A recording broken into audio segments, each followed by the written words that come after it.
আমরা তো কম বেশি সবাই মুরগির মাংস রান্না করে খেয়ে থাকি, তবে আজকে আমি যেভাবে রান্না করব এভাবে খেয়েছেন কিনা তা জানি না, অবশ্যই জানাবেন সবাই। হ্যালো ফ্রেন্ডস, আসসালামু আলাইকুম। আজকের রেসিপিতে স্বাগতম জানাচ্ছি। আজকে ভীষণ মজাদার একটি রেসিপি নিয়ে চলে আসলাম। আজকে আমি তৈরি করব লাউ দিয়ে চিকেন। প্রথমে চিকেনটাকে ধুয়ে পরিষ্কার করে পানিটাকে ভালোভাবে ছেঁকে নিয়েছি। এখন আমি চুলায় একটি প্যান বসিয়ে আধা কাপ তেল দিয়ে তেলটা গরম করে এখানে লবণ ছিটিয়ে দিয়ে চিকেনগুলো দিয়ে দিলাম। দেওয়ার পরে চিকেনগুলো খুব ভালো করে ভেজে নিয়েছি। দেখতে পাচ্ছেন চিকেনের থেকে কিন্তু অনেকটা তেল উঠেছে, তারপরে পানি উঠেছে।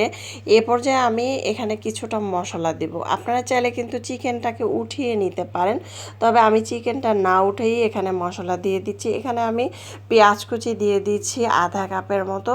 আপনারা চাইলে আর একটু বেশি দিতে পারেন, তবে আমি এটা ভুনা করব না যে আমি এটাকে বেশি পরিমাণ পেঁয়াজ দিতে হবে, অল্প পেঁয়াজ দিলেই হবে। এখানে আদা বাটা রসুন বাটা দিয়ে দিলাম 1 চামচ করে। এখন এই আদা বাটা রসুন বাটা, তারপরে হচ্ছে গরম মশলা, এলাচ, দারচিনি, তেজপাতা এগুলো দিয়ে আবার কিছুক্ষণ এটাকে খুব ভালো করে কষিয়ে নিয়েছি যাতে কাঁচা গন্ধটা চলে যায় আদা রসুনের।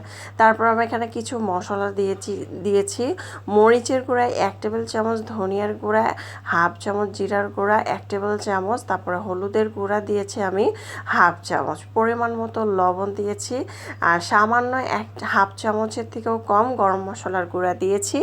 এখন আমি খুব ভালো করে এটাকে কষিয়ে নেব। আর এটা যত কষাবেন এটা খেতে তত বেশি ভালো লাগবে। চেষ্টা করবেন ধৈর্য ধরে চুলার পাশে দাঁড়িয়ে এটাকে খুব ভালো করে কষিয়ে নিতে।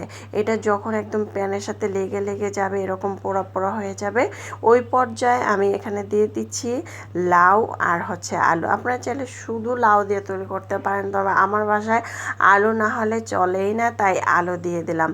এই তরকারিটা যেদিন রান্না করেছি বাসার সবাই মানে এত বেশি পছন্দ করেছে, এবং ঝোল টোল মানে বাচ্চারা বারবার বলতেছে ঝোল দিয়ে খাবো, ঝোল দিয়ে খাবো। খুবই মজা হয়েছিল।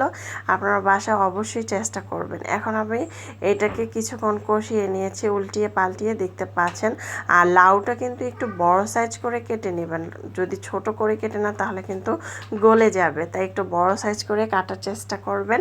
এ পর্যায়ে কিন্তু খুব ভালো করে আমার এটা কষানো হয়ে গিয়েছে। এখন আমি এখানে ফুটন্ত গরম পানি দিয়ে দিচ্ছি। আমি সব সময় তরকারি রান্না করলে ফুটন্ত গরম পানি সব কিছুর মধ্যেই আমি দেওয়ার চেষ্টা করি, তবে গরম পানিটা দিলেই কিন্তু তরকারির স্বাদটা দ্বিগুণ বেড়ে যায়।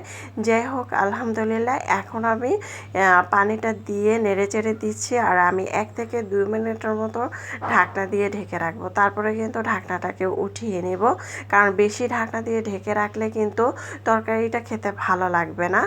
এখন ঢাকনাটাকে উঠিয়ে ঝোলটা শুকিয়ে নিয়েছি। তারপরে হচ্ছে আমি এখানে দিয়ে দিব ভাজা জিরার গুঁড়া। অবশ্যই ভাজা জিরার গুঁড়াটা তরকারির লাস্টে দিয়ে দেওয়ার চেষ্টা করবেন।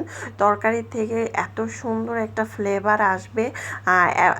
অনেকে দেখবেন গ্রামের বাড়িতে রান্না করলে একবারই রান্না করলে আরেকবারই ফ্লেভার চলে যায়, আর এটার কারণটা হচ্ছে ভাজা জিরার গুঁড়াটা। সবাই কিন্তু লাস্টে দিয়া তরকারির মধ্যে ভাজা জিরার গুঁড়া অ্যাড করে। চুলার আঁচ বন্ধ করার পরে তরকারিটা একদম মাখা মাখা হয়ে গিয়েছে। এ পর্যায়ে আমি এখানে একটি বাটিতে মাটির হাঁড়িতে তরকারিটা ভেঙে মানে ঢেলে নিচ্ছি। ঢেলে আপনাদের পরিবেশন করে দেখাচ্ছি। মাশাআল্লাহ, দেখতে যেমন সুন্দর হয়েছে খেতেও দারুণ মজা হয়েছিল। আর আমি সবসময় অল্প মশলা দিয়ে